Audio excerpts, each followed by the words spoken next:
Yo, what's up guys, welcome back to another video. This is a reaction to the most gangster Marine of all time. Now, to be a Marine, I feel like you have to be somewhat of a maverick. I think they could all be gangsters in their own right because it's one of those jobs. I think it's one of those jobs that's more than a job for starters, but you're like put in situations that no human, like average human, could even come close to realizing how dangerous, scary, risky, whatever you want to put it in, the situations you could be in. But to get the title, the most gangster Marine of all time, I'm assuming Daly is the man. I don't know what to expect here, but let's jump into this. Alright, go ahead and make your prediction now. Who would win in a fight? 200 Kung Fu practitioners with melee weapons, or one Marine with a machine gun? Today we're talking about the most gangster Marine ever. A man so remarkable that General Lejeune himself would declare him to be the most outstanding Marine of all time. A man that was so fierce on the battlefield that General Smedley D. Butler, one of only 2 Marines to ever receive the Medal of Honor twice, would declare him to be the fightingest Marine he ever knew. Ladies and gentlemen, the only other Marine to receive the Medal of Honor twice, Sergeant Major Dan Daly. Born in New York on November 11th, 1873, Dan Daly would grow up competing as an amateur boxer as well as working as a paperboy. And while working as a paperboy might seem like the useless details you throw in at the beginning to humanize the main character, in this case it's anything but, because him working as a paperboy would create a butterfly effect through time that would change the US military as a whole. You see, you gotta remember that this is... I swear all these like superhero stories or just stories of these real men sort of stories, it always starts from like a paper round. That's like the beginnings of a great man. I feel like to all these stories, it's just how they always begin. I didn't do a paper round when I was younger, so I guess I've just not got that in me. But I mean, I'm half joking, but I just swear you always hear that sort of stuff. The late 1800s, and information and news didn't spread the same way it does today, so working as a paperboy back then meant that he always got the newspaper, meaning that he had more information at his fingertips than 99% of the population. Because of this, he would be able to closely follow the exploits of future President Theodore Roosevelt and his famous Rough Riders all throughout the Spanish-American War. And this would go on to be his inspiration to join the US Marine Corps, hoping that he too would be able to fight in the Spanish-American War. So that's exactly what he would do on January 10th, 1899, when Dan Daly would enlist in the United States Marine Corps at the age of 16 years old, coming in at only 5'6" and 135 pounds. But hey, as the old adage goes, it's not 5'6" and 180 pounds. I always have to do the conversion. Pounds. I'll just cut to when I get it. 180 pounds. He said 180, right? Oh, so he was quite a big boy. January 10th, 1899, when Dan Daly would enlist in the United States Marine Corps at the age of 16 years old, coming in at only 5'6" and 135 pounds. 130. Okay, my hearing is all gone. 135 pounds. Oh, he was going in as a child. But hey, as the old adage goes, it's not about the size of the dog in the fight, it's about the size of the fight in the dog. You see, the real problem here wasn't his stature, but the fact that he joined to fight in the Spanish-American War, and the Spanish-American War ended on December 10th, 1898, exactly 1 month prior to his enlistment date, but the news hadn't spread that far yet, so he ships off to training anyways. So fast forward, he finishes up training, realizing the Spanish-American War's over. He's kind of like, meh, I mean, the Spanish got off lucky, can't help it. I mean, let's face it, I'm gonna get the action I'm looking for at some point, right? This is America. We've been a country for like 124-ish years at this point. We've been not in armed conflict for all of like 45 seconds at this point. Surely something's gonna pop up soon. So he ends up getting put on ship duty over in the Asiatic fleet on the USS Newark. And sure enough, like after a month of being there, the Boxer Rebellion breaks out, and guess whose ship is the closest one to be able to respond? Dan Daly. Alright, real quick, oversimplified explanation of what the Boxer Rebellion is in case you have absolutely no idea. At this point in time, China had really just been opened up to the rest of the world, and foreign influence is just flooding in. You have Western businesses going in there trying to make money. You've got Western governments going in there being like, hey, you guys want some democracy? And then you had missionaries going in there also trying to spread Christianity. And all of this influence came so fast, so quick, that a large portion of the Chinese population felt that it was too much, too soon, and they started to push back and started a nationalist movement. Part of this nationalist movement was a bunch of young men that practiced Kung Fu. Now, to somebody from the West, Kung Fu looks an awful lot like shadow boxing, so they just referred to these young men as boxers, hence the term Boxer Rebellion. These boxers got together, started their own little club called the Society of the Righteous and Harmonious Fist, and then proceeded to run around beating the shit out of and or killing every foreign diplomat, businessman, and missionary they could find. And it is at that point that the Marines get sent in. in. So Private Daly and the rest of the Marines show up. So he's coming to a place where there's some built fighters, some trained built robotic fighters. They just, yeah, that would be a scary situation to get into. Peking, China, which would later go on to become known as Beijing, the capital of China, at which point they promptly and immediately take over a large legation center on the southern border wall of the city, known as the Tartar Wall. They then gather up all the refugees they can find, get them inside the legation center, and set up a defensive perimeter. Things are going well, now we're just waiting for reinforcements. Problem, hours and hours go by, the reinforcements don't show up, and it's about to be dark out. So at this point, the Marine leadership's thinking like, hey, the reinforcements are definitely on the way, they wouldn't just leave us here, which means the reinforcements have gotten lost, because I mean, let's face it, if there was ever a time or a place where the directions of go to the giant building on the big fucking wall wasn't specific enough, it would be in China, right? I mean, they're known for their big ass walls. It's kind of their thing. So they're lost out there. We need to go find them before nighttime. Otherwise, they're going to get ambushed by like 1,000 of these kung fu guys, and they're all going to get killed. So we're all going to leave, go find the reinforcements, and come back. Private Daly, you're going to stand guard here by yourself. Now, I don't know what the logic was behind this. I don't know if it was like, fuck Private Daly, he's the new guy, he can have the shitty job, or if it was like, hey, Private Daly's a new guy, this mission's really dangerous, let's leave him here where it's safe. Or maybe they knew he was the main character and that he had plot armor. I have no idea. Either way, Private Daly is now effectively playing goalie for America for all of these refugees. So sure enough, like an hour after all the other Marines leave, hundreds of Boxer rebels show up and they're looking for a fight. Now, a couple of them have guns like muskets and stuff, really outdated weaponry. By and large, they're all carrying traditional Chinese martial arts weapons like muskets from years and years ago.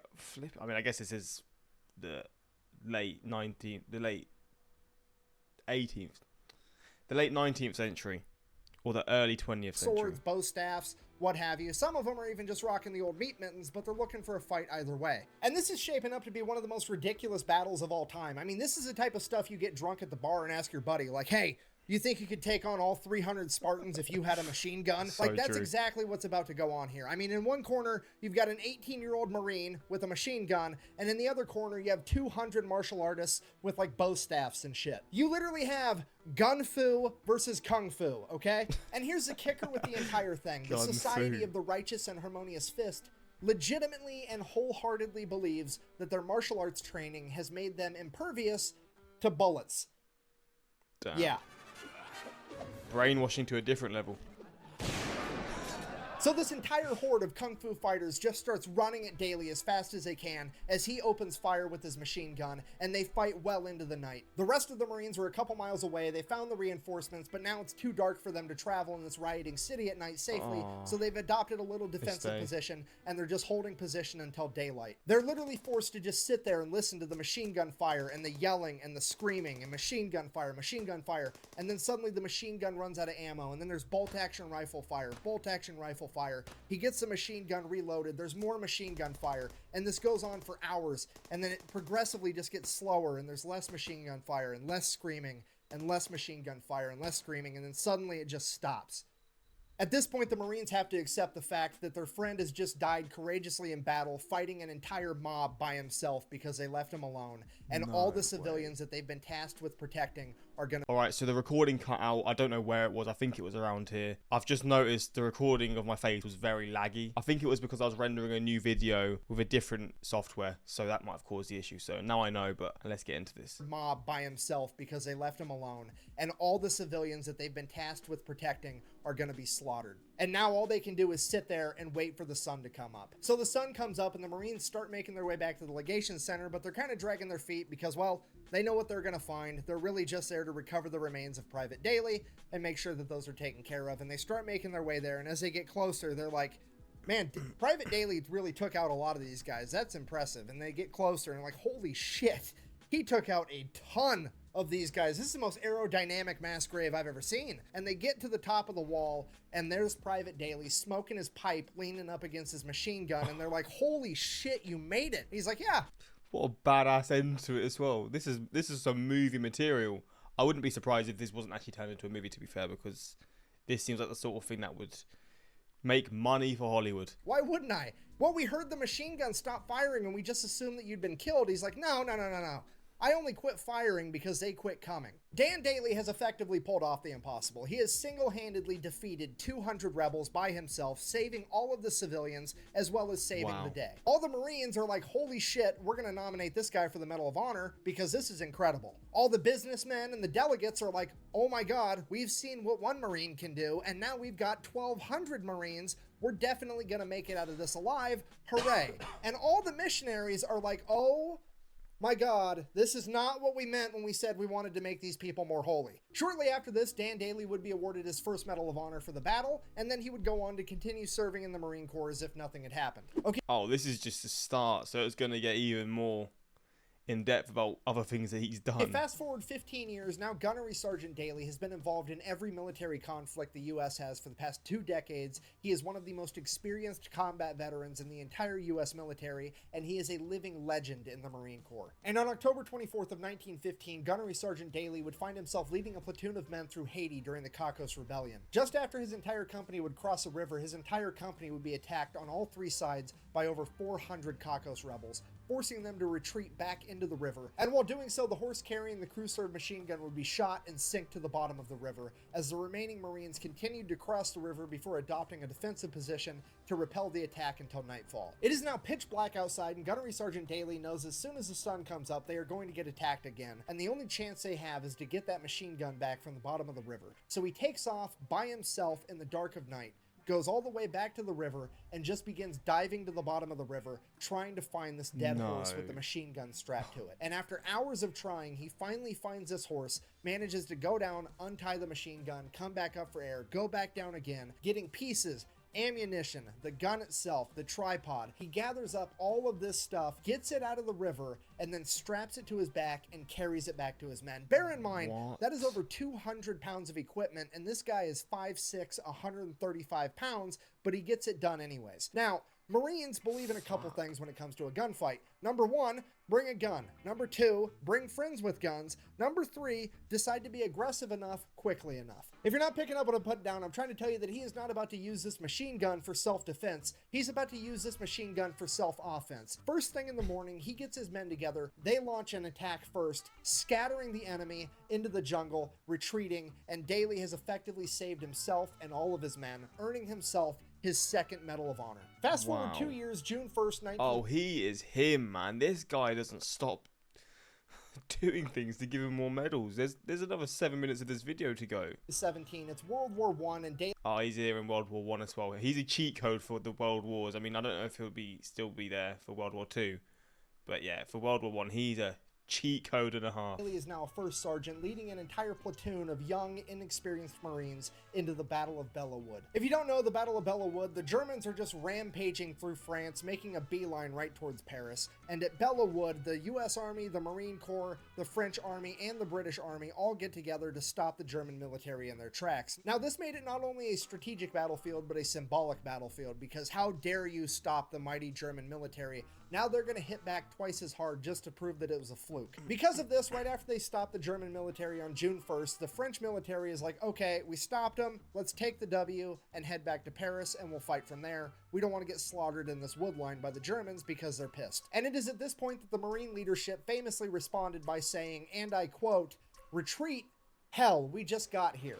And then the Marine Corps pretty much dons their gas masks, fixes bayonets, and proceeds to fight their ass off for the next 26 days straight. Okay, here's what I need you to understand. On paper, the Marine Corps should absolutely not win this fight. They are both outnumbered and outclassed. The German military is one of the most veteran fighting militaries on the planet at this point in time, and the Marine Corps is primarily comprised of a bunch of 18-year-old kids that have never seen combat. However, leading those 18-year-old kids is a bunch of fucking badasses like Dan Daly. Okay, this video started with him being a paperboy from New York. He is now a 45-year-old man with 2 Medals of Honor that has been in the Marine Corps since he was 16 years old. This man is a grizzled veteran that has been there, done that, and has a t-shirt, and he is about to don his plot armor and fuck shit up. So the Battle of Belleau Wood kicks off on June June 1st, pretty much immediately, First Sergeant Daly's lieutenant gets shot, and he is now out of the fight, okay? Okay, if you don't know what that means, the officer is the one guy on the battlefield that sorta kinda pretends like he gives a fuck, and he is now gone. The regulator is off the war machine,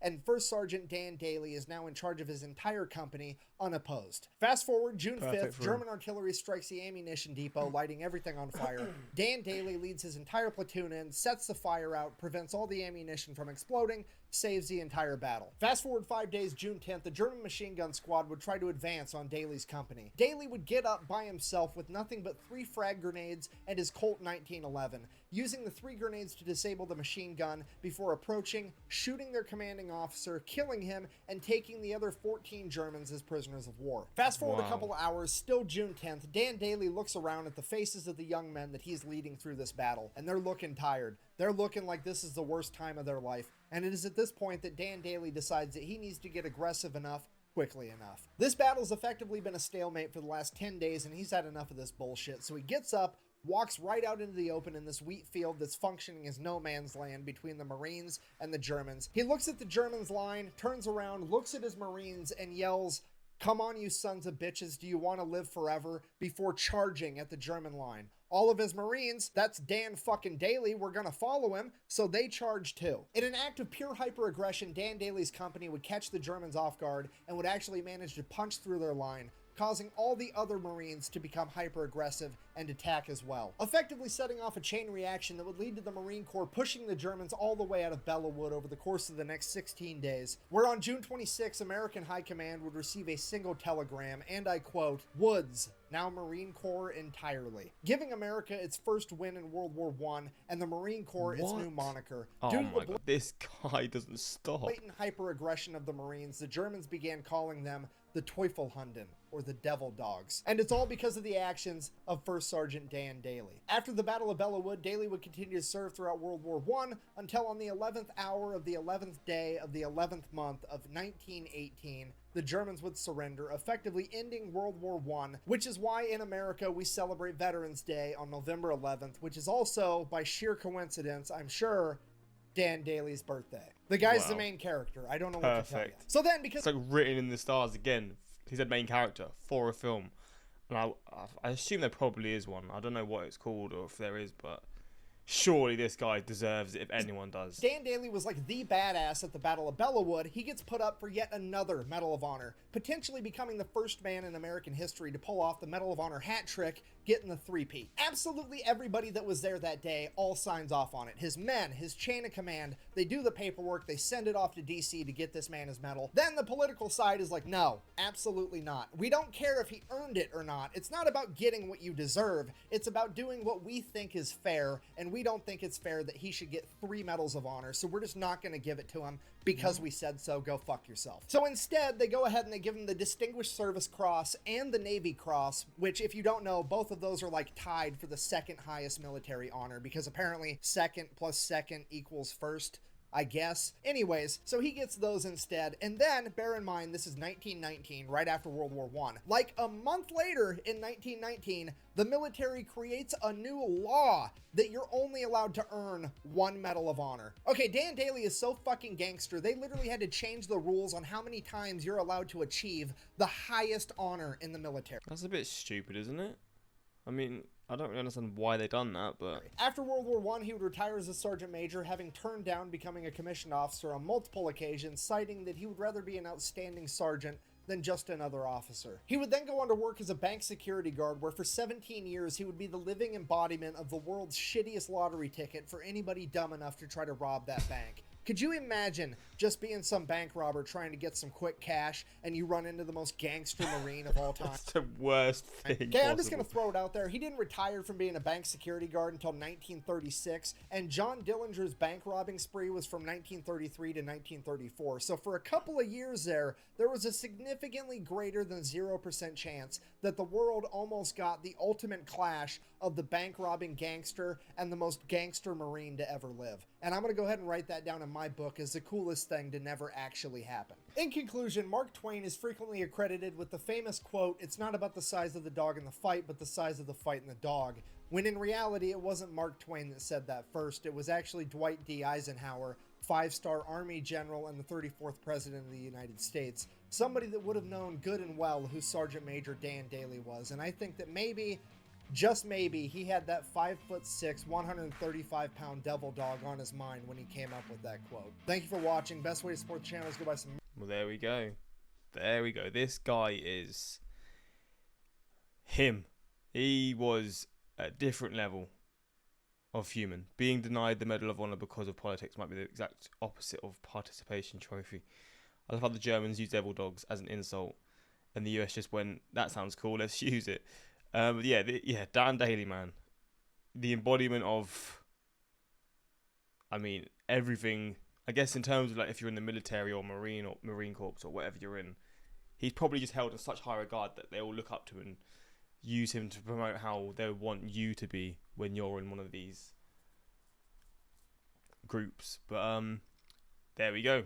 This is a fascinating story. I really enjoyed this, learning about this and stuff. And I guess let me know your thoughts on this. And until next time, like, subscribe. Peace.